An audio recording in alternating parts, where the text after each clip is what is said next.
Oh man, I'm so sorry. I set up, yeah. I forgot to hit the go live button because I hit it on another set of streams. So, I apologize. We are actually live now.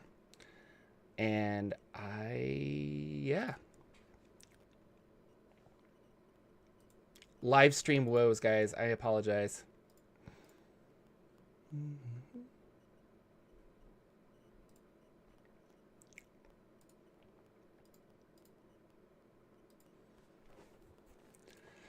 So Adam Bradford is leaving. I wonder where he's going. I'm not really sure. Demiplane, I mean, he seems like he's a really good person at starting a company and not necessarily like maintaining it. And that is not a criticism because there are lots of good people that once an established company is there, they can keep the train moving forward very well, but they have no idea how to start it up. And so I think starting a company is actually a lot more difficult, and Adam Bradford is one of those people that can do that. Because he built D&D Beyond from nothing, and it was awesome. So he did a great job there. And so I think he'll be fine. He's moving on. Things like that. Up next, we have he is going to Fantasy Grounds. That's what I thought I heard. Like, he's going somewhere. That's the AIR. That's that. He's going... Yeah. The owner, he's going to start working for Fantasy Grounds as their development officer. So, yeah, he's going to go make something else and help that. And Fantasy Grounds is also awesome. It's a little intensive. I think I have a couple of DCC Fantasy Grounds stuff, so for sure. But yeah, he's gonna make it. He's like Mary Tyler Moore. He's gonna make it after all, you know. The Monster Manual cover came out, and this is I wanted to do the alternate cover. I think I did not select yeah. So the 2024 Monster Manual cover was released. It's fine. It's funny. I found another picture that looks, I think it's got to be the same artist, but I think it was for Magic the Gathering card, and it's like the exact same looking beholder, but closed mouth and kind of like peering around and checking on stuff. There's a lot of scrutiny about these things. I posted a tweet of all three of these, and then I also posted a tweet of all three of the special editions covers, and I do not do well on Twitter.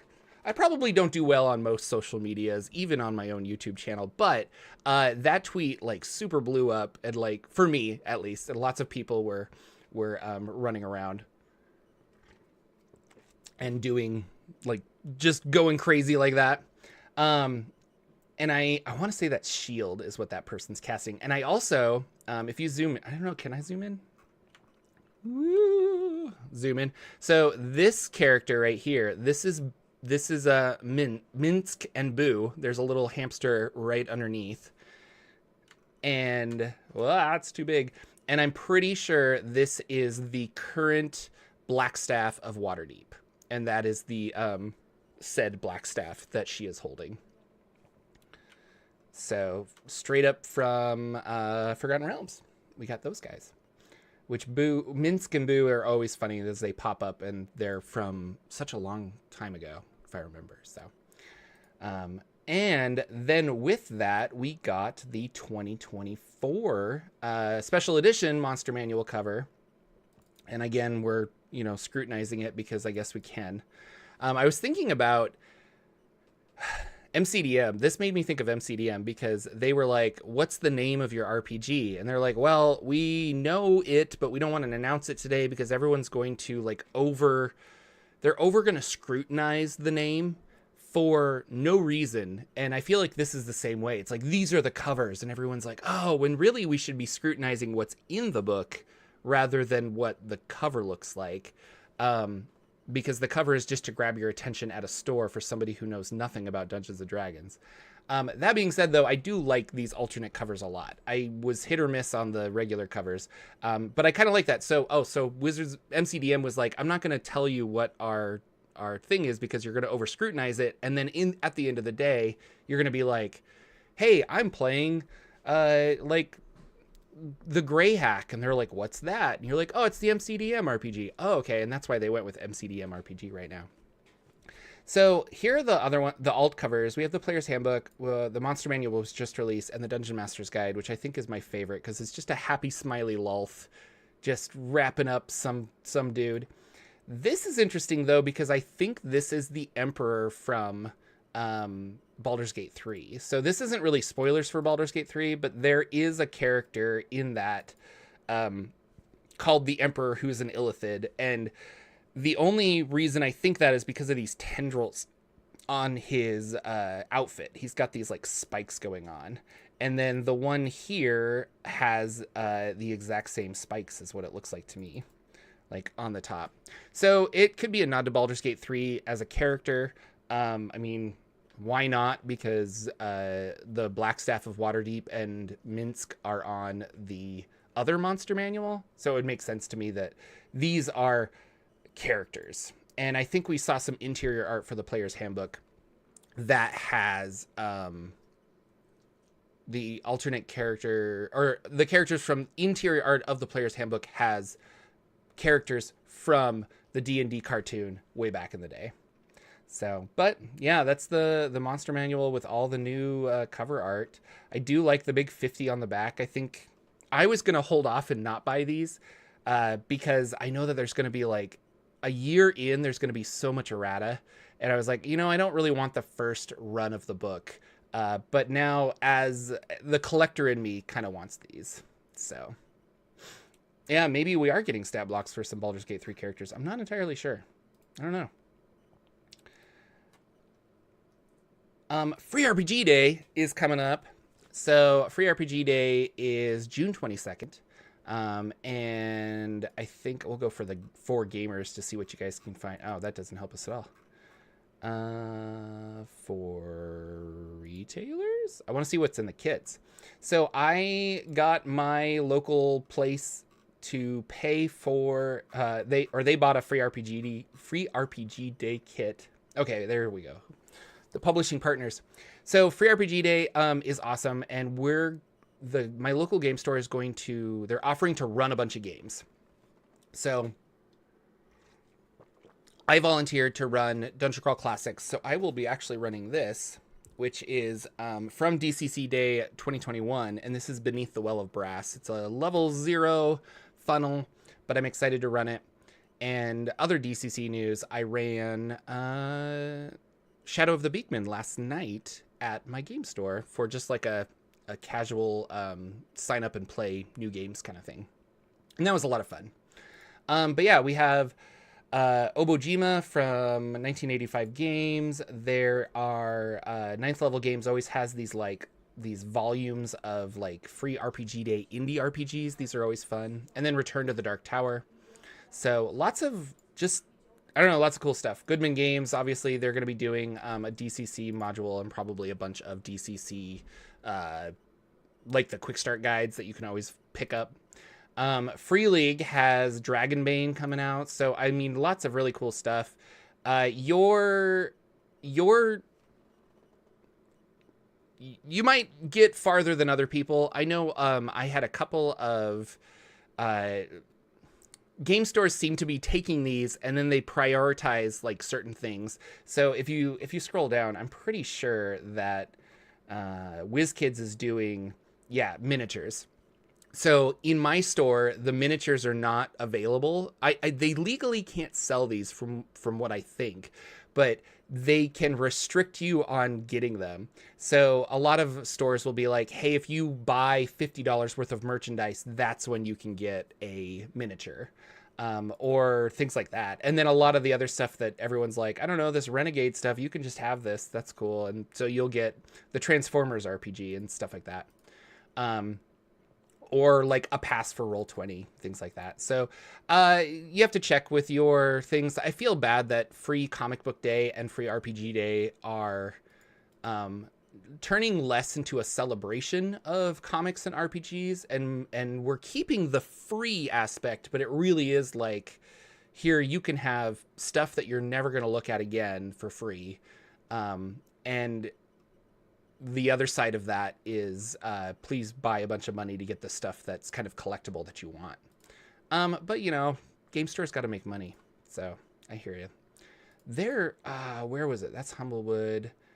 Where was it? I think there was somebody doing some Dritz dice. Yeah. So they're doing a Legend of Dritz dice set. That is kind of cool, and I want this. So we'll see if they put it out there. Because I'm running games, I get early access to all of the stuff at my store. So I want to definitely check that out. I think it'll be, and hopefully that's the one I want to get. Crowdfunding. So I kind of like to highlight crowdfunding here. We have 3 that I thought were worth your attention. These are not sponsored, even though the Dungeon Coach sponsored my Vecna video on the main channel, but this is not anything that he sponsored. I just want to talk about it on this show. DC20 is blowing up. It is now at $1 million as of this morning. Holy cow. So this has got 23 days to go, 10,000 backers, $1 million.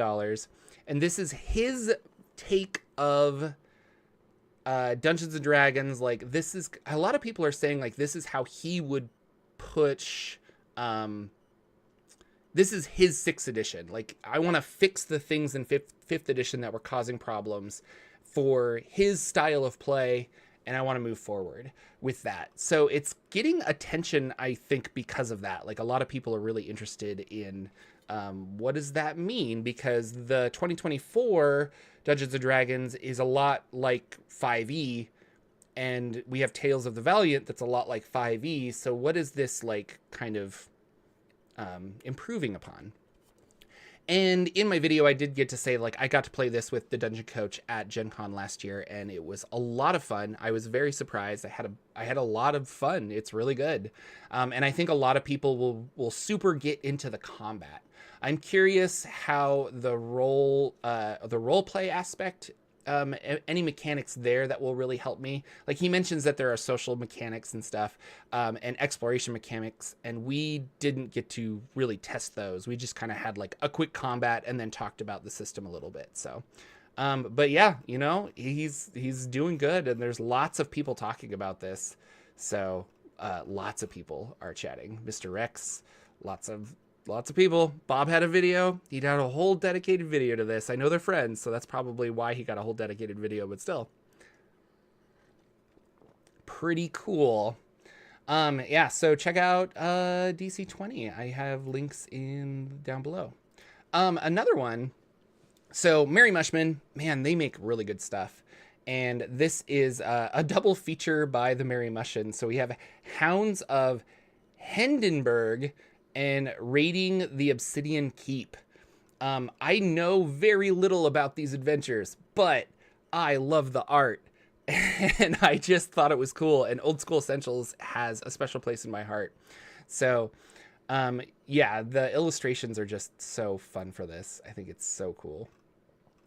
And yeah, I guess, I don't know. This is something that I'm considering backing. I haven't actually backed it yet because I'm trying to slow down on Kickstarters, but Merry Mushman, they do the Knock magazines. They do a lot of other really cool stuff. They did some OSR things. I think they even, during the OGL crisis, I think they made a like free RPG that was just like, you can always play this. It's like, that's what it is. So, roll like the 80s. It's really fun. Here's some videos that people talk about it. So, Nighttime on Ragged Hollow, that was their other one that they made, and I think Lex can even contest. I think you said that it was really, really good. So Lex, who is in chat, hanging out. And then the last one is the City of Skull for the System of Mazes. Now, this is, one does not slow down on RPG Kickstarters. Well, you know. So Mazes, City of Skulls, not skulls, plural, skull. Mazes is a really interesting role-playing game. It's very focused on dungeon crawl, and it doesn't, it feels kind of like a very synergistic combination of board game and role-playing game. So it's not as robust as a Monster of the Week or even Dungeons and Dragons in a way, because there's not a lot of mechanics in the book for like going to town and going to this. That's all kind of like, yeah, you do that, but then now we're in the dungeon and we're going to focus on the dungeon. And this uses a system that is proprietary to well, all systems, are they proprietary? I don't know. The whole city, just one skull. It's crazy. It's a huge skull though. So the whole system is the polymorph system, where every class only uses a singular die. So if you are a wizard, you roll a d4 and that's it. And they kind of have this stair-stepping thing where if you roll high, certain things happen. If you roll too low, other things happen. And so the fighter rolls like a d10. If you're like a rogue, you roll like a d6. And et cetera, et cetera. And you can do spells if you have a lower die, and spells are a little harder if you have a higher die. It's an interesting system. I played it at Gen Con. I bought mazes. I have not played it since then, but like the layout of the book is really pretty. 9th level games, I feel, makes a good product. And I wanted to check this out. So City of the Skull is a, what's the word I want to look like? It's a campaign for this, so I'm really curious about this. But on top of that, they also have 2 other little zines that you can get when you back this. So I did back this and I got the zines because I want that. You can see my backing get up at the top. Oh, maybe you can't because of the thing. So one of them though is a solo dungeon, and that's what I'm really curious about, because for the Jocular Junction, I've been wanting to make a video on like, how do you do a solo tabletop RPG? And I know it involves journaling, and I think a lot of other people are also curious about that. And then I think a lot of solo tabletop RPGs approach it at a different angle.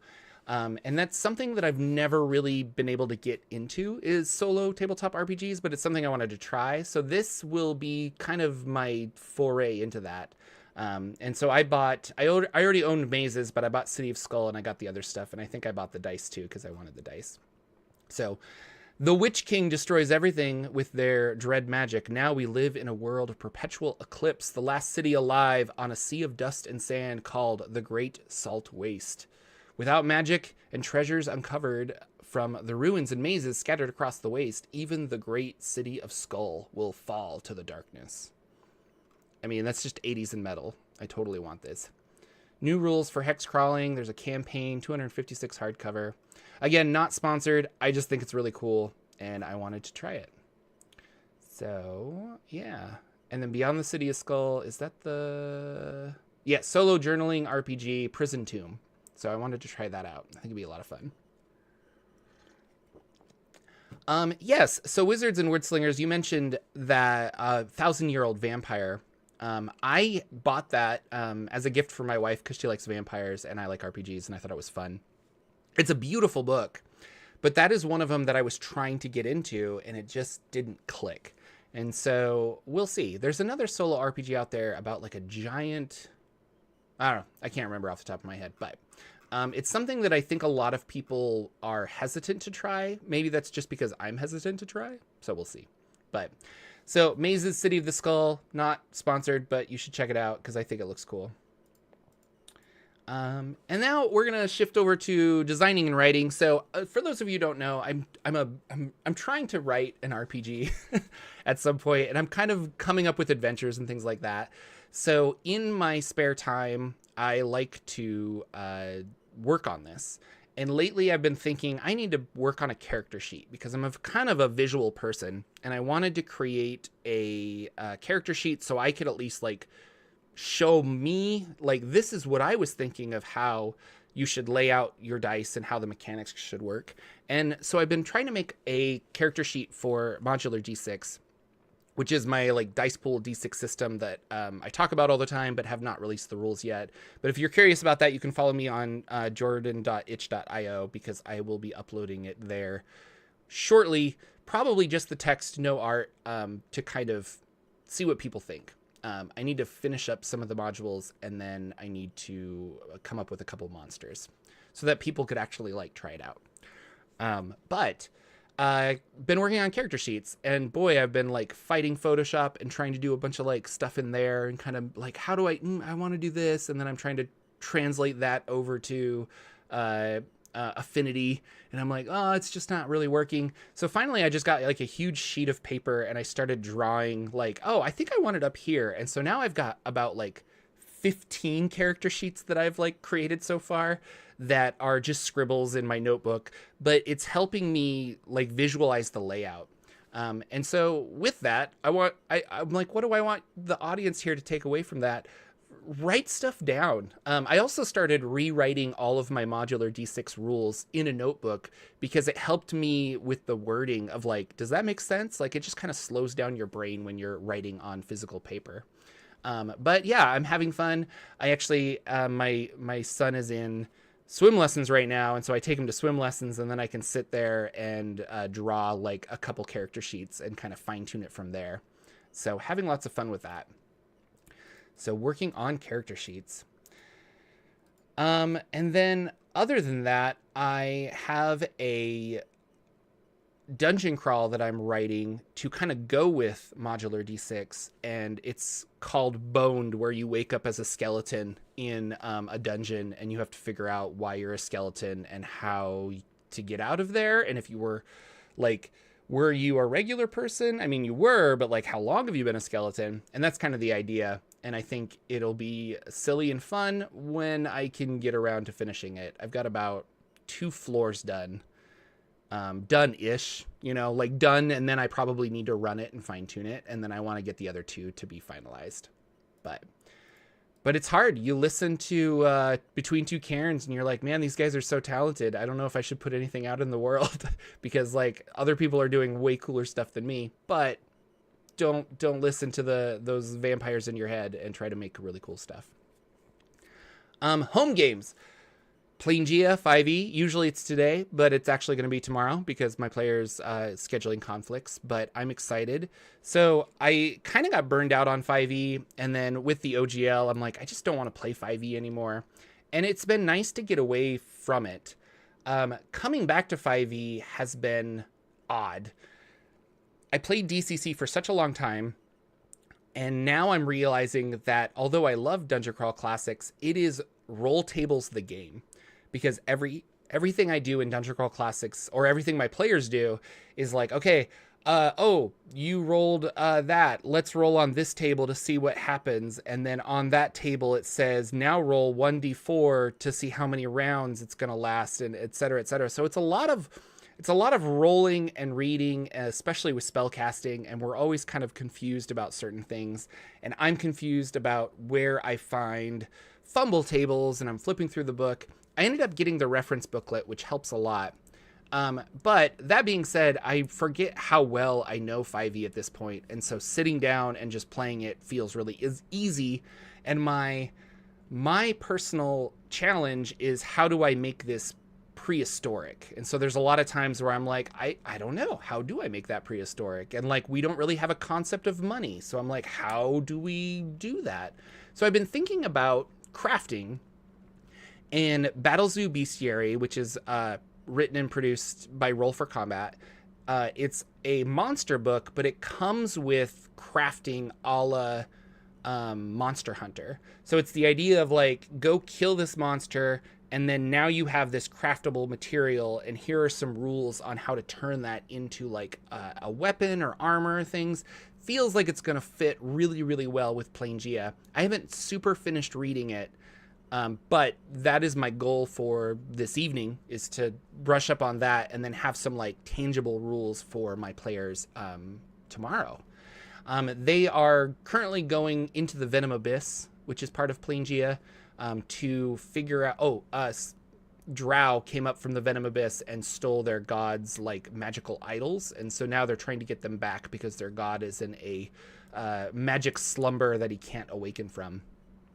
And that's our next adventure, is they're going into the Venom Abyss. They've never been there. I get to do all kinds of creepy crawlies. I'm really, really excited. So it's going to be fun. But Plangia. And then I mentioned this. I ran Shadow of the Beakman last night. This is a level 1 DCC adventure that is uh, it was a free RPG supplement 2020, I think. It's like maybe 2022. It's at least 2 years old. And it's level 1, and it's pretty fun. Like, you just kind of come back and your village is on fire. The idea is that players were out adventuring and they came back and they're like, our village is on fire. And so I ended up asking a lot of questions of my players, saying like, well, what is the name of the village? What a Drow-Plangia game. I was like, what is the name of the village? What is your favorite NPC in the village? And things like that. And so a lot of these helped them, because it was a bunch of strangers. I didn't really know many of these people. And we connected a lot of dots and everybody there. And then, yeah, it was just, rolling dice and having fun. And it's kind of a dungeon crawl. These weird green beakmen that remind me of that guy from X-Men that looks like a dinosaur, like a pteranodon with wings. I think it's Sauron or something, but it reminds me of them on the cover. And then the Beakmen are like raiding the city, and spoilers for Shadow of the Beakmen, but they're trying to gather people because then they put them into pods to make more Beakmen. And there is a giant obelisk. Man, I love obelisks that come rushing up out of the water. And it's a dungeon crawl. You start at the base of the obelisk. You got to get to the top to stop the evil ritual. And it was really fun. So there's a really interesting mechanic at the boss fight where he has a magical lantern that he can spin that creates 8 shadows of monsters. So you have like a dragon shadow and a griffin shadow. And these monsters are very tangible and real, and they can attack. But the faster he spins it, the higher their attack die gets. So at the very beginning of the round, the attack die is a D10, but every round he's allowed to spin it, it goes up the dice chain. So then the next time they attack you, it's a D12. The next time they attack you, it's a D14 and a D16, and then a D20, D24, etc., etc. So if the players are smart, they will realize this and try to stop the lantern as soon as possible. Every time they attack the lantern, they can break some of the glass, which will then stop the shadows from being cast. But on his turn, the sorcerer can like replenish the glass, or you could attack the sorcerer. Lots of cool things. It was an interesting combat that had multiple angles of success. And I feel like most players will always go for the lantern. But, that being said, it's a level 1 adventure. It's an introductory adventure. You probably don't want to make it insanely difficult. And my players had a really good time. It was super fun. And then for those of you who also don't know, I'm in a Forbidden Lands game that I am enjoying. They're fun players. I think I like the setting more than I like the system. I was talking about this with some people on Discord, where I like the open sandboxy setting. I like the backdrop of this like great war with demons happened, but it was only like 100 years ago. So like you're still seeing the ramifications of all of this, like this great demon war. And that's why the lands are forbidden, because there was this terrible catastrophe that happened, and you're kind of left to survive in the picked up pieces of that. But there is a push mechanic in the I almost said Powered by the Apocalypse, but it's the Forbidden Land system, which is not, what is the system name? Mutant Year Zero system.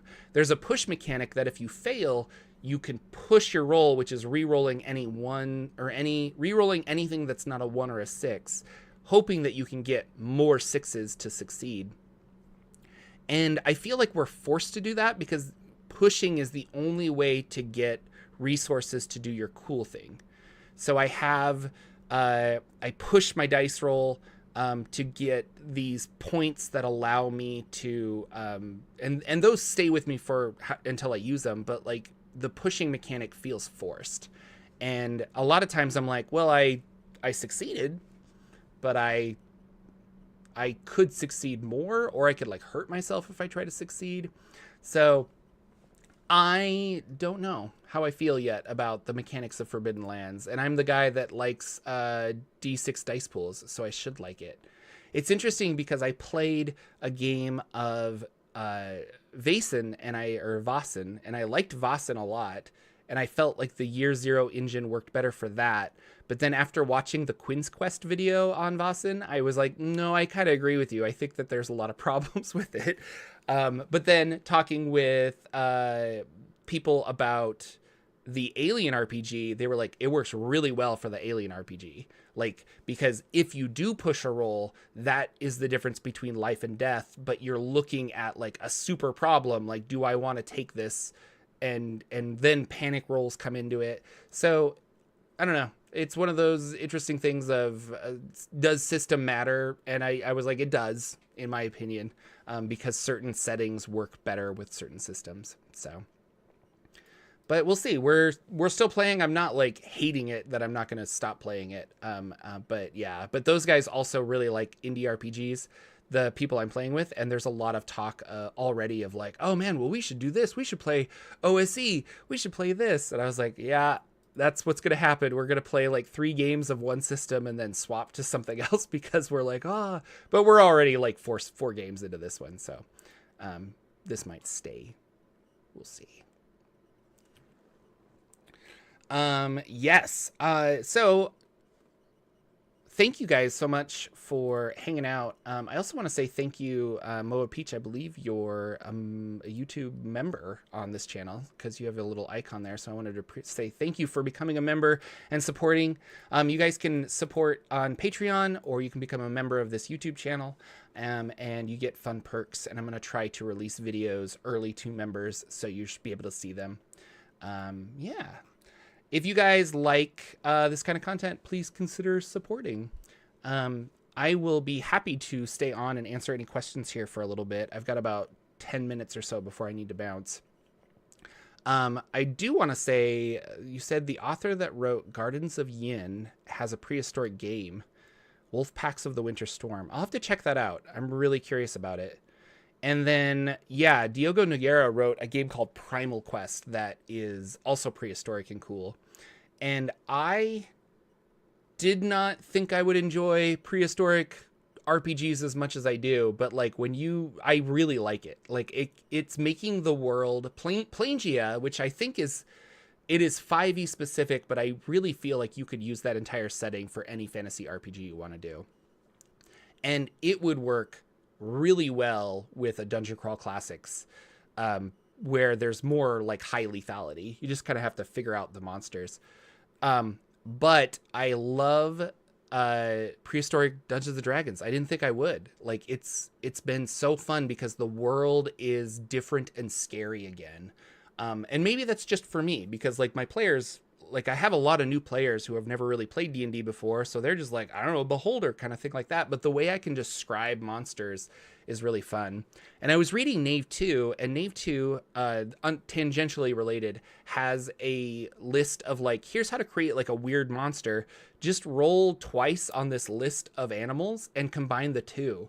So you're like, oh yeah, I've got, I don't know, like an albatross crocodile hybrid, and then Plangia, it all fits. Like I feel like I can do that. I can create an albatross crocodile that swoops down out of the trees and eats things really, really quickly. And then my players are just like, what is that? And I'll be like, well, it kind of looks like a crocodile and a albatross hybrid. And they're like, what monster? Like, where did you find that? And it's like, you just kind of play around with it.